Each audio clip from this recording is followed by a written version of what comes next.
जय श्री राधे कृष्ण। आप सभी का आपके अपने YouTube channel VK Mishra present में बहुत बहुत स्वागत है। आइए आज आप सब सुनेंगे नवरात्रि के तीसरे दिन श्री दुर्गा सप्तशती चौथे अध्याय की कथा।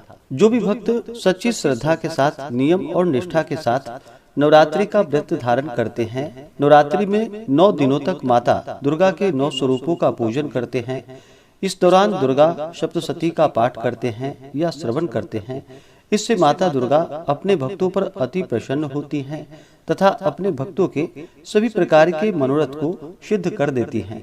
तो आइए सुनते हैं श्री दुर्गा सप्तशती चौथे अध्याय की कथा।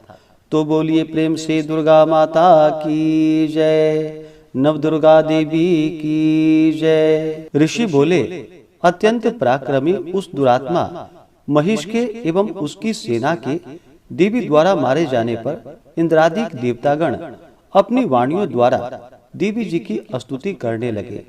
जिस देवी जी ने अपनी शक्ति से सारे जगत को व्याप्त कर लिया है, जिसका स्वरूप सभी देवताओं की शक्तियों का समूह है, सभी देवता एवं महर्षि जिसकी पूजा किया करते हैं, उस अंबिका देवी को हम प्रणाम करते हैं। वही देवी हमारा मंगल करे, जिसके अतुल प्रभाव का एवं बल का भगवान शेषनाग, ब्रह्मा तथा हरि भी वर्णन नहीं कर सकते हैं।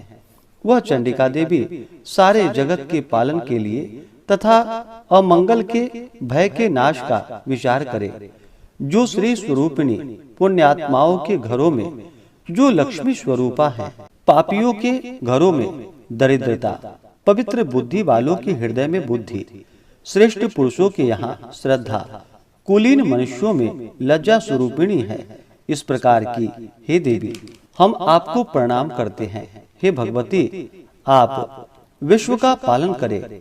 हे मातेश्वरी, आपके इस अचिंत्य रूप का असुरों के क्षय करने वाले आपके महान पराक्रम का एवं देवता तथा असुरों के सामने संग्राम में किए गए आपके अद्भुत चरित्रों का वर्णन हम किस प्रकार कर सकते हैं। हे भगवती, आप संपूर्ण जगत का कारण हो।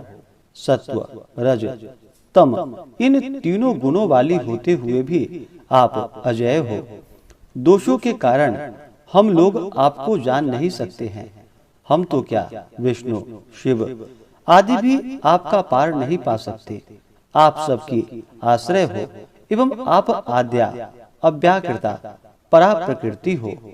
हे देवी जी, सभी यज्ञों में जिसके उच्चारण करने से सभी देवता तृप्त होते हैं, वह स्वाहा एवं पितरों को तृप्त करने वाली स्वधा आप ही हो। मोक्ष का कारण अचिंत महाव्रत स्वरूप हो। आप संपूर्ण दोषों से रहित, सभी इंद्रियों को वश में करने वाले, तत्व को ही सार जानने वाले मोक्षार्थी मुनिजन जिसका अभ्यास करते हैं, वह भगवती परा विद्या आप हो। शब्द स्वरूपा हो, परम पवित्र ऋग्वेद, यजुर्वेद एवं मनोहर उद्गीत के पदों के पाठ से युक्त सामवेद का आप आधार हो। वेद त्रयी देवी हो। शह ऐश्वर्यों से समस्त आप भगवती हो। सभी शास्त्रों के सार का ज्ञान कराने वाली हे देवी आप मेधा हो। दुर्गम संसार रूप सागर से पार उतारने वाली नौका, कैटभ के शत्रु विष्णु के वक्षा स्थल में निवास करने वाली आप लक्ष्मी स्वरूपा हो। एवं चंद्रमा को मस्तक पर धारण करने वाले भगवान शंकर के सम्मानित आप ही गौरी हो। यद्यपि आपका मुख स्वर्ण से भी उत्तम कांति से सुंदर तथा परिपूर्ण चंद्रमा के बिंब का अनुकरण करने वाली निर्मल मंद मुस्कान से शोभित है, तथापि इस प्रकार के चंद्रमुख को देखकर क्रोध से परिपूर्ण महिषासुर ने झट ही उस पर प्रहार कर दिया। यह एक अद्भुत बात है। उससे भी अतीव अद्भुत एवं विचित्र बात यह है कि जब वही मुख क्रोध से युक्त हो, उदय होते हुए चंद्रमा की भांति लाल लाल था, तनी हुई भौहें अति विकराल थी। ऐसा देखकर महिषासुर ने अपने प्राण तुरंत नहीं छोड़ दिए। भला कौन होगा जो क्रोधी यमराज को देखकर भी जीवित रह सके। हे देवी जी, आप प्रसन्न हो। आपकी प्रसन्नता से जगत का अभ्युदय होता है और क्रोध भर जाने पर से आप तत्काल ही कितने कुलों का नाश कर डालती हैं। सर्वदा उन्नति दाता देवी जी, आप जिन पर प्रसन्न होती हैं वे ही देशों में सम्मानित होकर धन तथा यश पाते हैं और उनका धर्म भी शिथिल नहीं होता है। आपकी कृपा द्वारा ही पुण्यात्मा पुरुष धर्म संबंधी कार्य प्रतिदिन किया करते हैं। आपकी कृपा से स्वर्ग लाभ होता है। इसी कारण आपसे बढ़कर कौन है। सबके लिए उपकार करने वाली हो, आप सर्वदा दयामयी हो। ये राक्षसों के वध करने से जगत सुखी हो। ये राक्षस कभी नरक के लिए चिरकाल तक भले ही पाप करते हों, संग्राम में इनका वध आपने इसलिए किया है कि मुझसे मारे हुए यह स्वर्ग में चले जाएं। यही मन में रखकर हे देवी जी, आपने असुरों को केवल देखने मात्र से ही भस्म नहीं कर शत्रुओं पर शस्त्रों का प्रहार क्यों कर दिया। इसका भी कारण होकर वह उत्तम लोक में मरकर पहुँचे। इस प्रकार आपके यह विचार अति उत्तम है।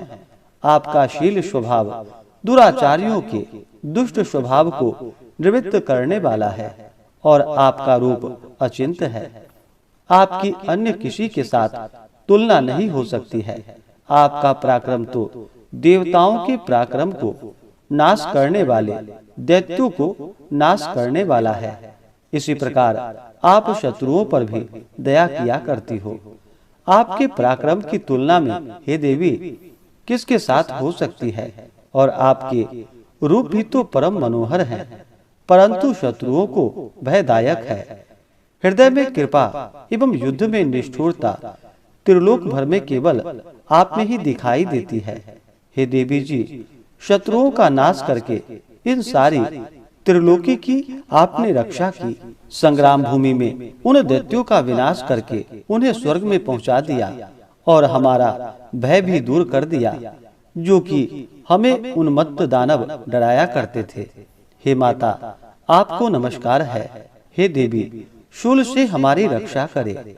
हे अंबिके, खड्ग द्वारा हमारी रक्षा करे एवं घंटा के शब्द तथा धनुष की टंकार से भी हमारी रक्षा करे। हे चंडिके, पूर्व पश्चिम दक्षिण दिशा से भी हमारी रक्षा करे। अपना त्रिशूल घुमा घुमा कर उत्तर में हमारी रक्षा कीजिए। ऋषि बोले। इस प्रकार देवी की देवताओं ने स्तुति की और नंदन वन में उत्पन्न हुए फूलों तथा गंध चंदन आदि से जगत की माता की पूजा की। सभी देवताओं ने भक्ति पूर्वक दिव्य धूपों द्वारा देवी की अर्चना की। तब देवी प्रसन्न मुख होकर उन देवताओं से बोली कि हे सभी देवताओं, अपनी अभिलाषा के अनुसार आप सब हमसे वर मांगे। देवता बोले, हे भगवती, आपने तो हमारी सभी कामनाएं पूर्ण कर दी, कुछ भी बाकी नहीं है। हमारे इस महिषासुर शत्रु का आपने वध कर दिया। फिर भी यदि प्रसन्नता पूर्वक हमें वर देना ही चाहती हैं, तो हे माता, यह वर दीजिए। जब जब भी हम आपका स्मरण करें, तब तब हमारी बड़ी बड़ी आपत्तियों को दूर करे। हे प्रसन्न वरदे मातेश्वरी, जो भी मनुष्य इन स्तुतियों द्वारा आपकी स्तुति करे, उसे वित्त रिद्धि विभव दीजिए। हे अंबिके, हम पर सदा प्रसन्न रहिए। ऋषि बोले, हे राजन, जब देवताओं ने अपने तथा जगत के कारण के लिए इस प्रकार वर मांगा, तब उन्हें तथास्तु कहकर भद्रकाली अंतर्ध्यान हो गई। हे राजन, पूर्व काल में तीनों लोगों का हित चाहने वाली देवी का देवताओं के शरीर से जैसे प्राकट्य हुआ, वह सारी कथा मैंने कह सुनाई। इस प्रकार से श्री दुर्गा सप्तशती में चौथे अध्याय की कथा पूर्ण हुई। तो बोलिए प्रेम से माता दुर्गा की जय, नव दुर्गा देवी की जय, सर्व देवी देवता की जय। तो आशा करता हूँ कि यह जानकारी आपको अच्छा लगा हो। इसी प्रकार से ज्ञानवर्धक जानकारियाँ प्राप्त करते रहने के लिए, व्रत पूजा के बारे में जानने के लिए, कथा को सुनने के लिए चैनल पे अगर आप पहली बार आए हैं तो चैनल को लाल बटन दबा करके सब्सक्राइब करें, साथ में बेल आइकन घंटी को दबाएं ताकि आने वाली वीडियो का नोटिफिकेशन आपको समय से मिलता रहे।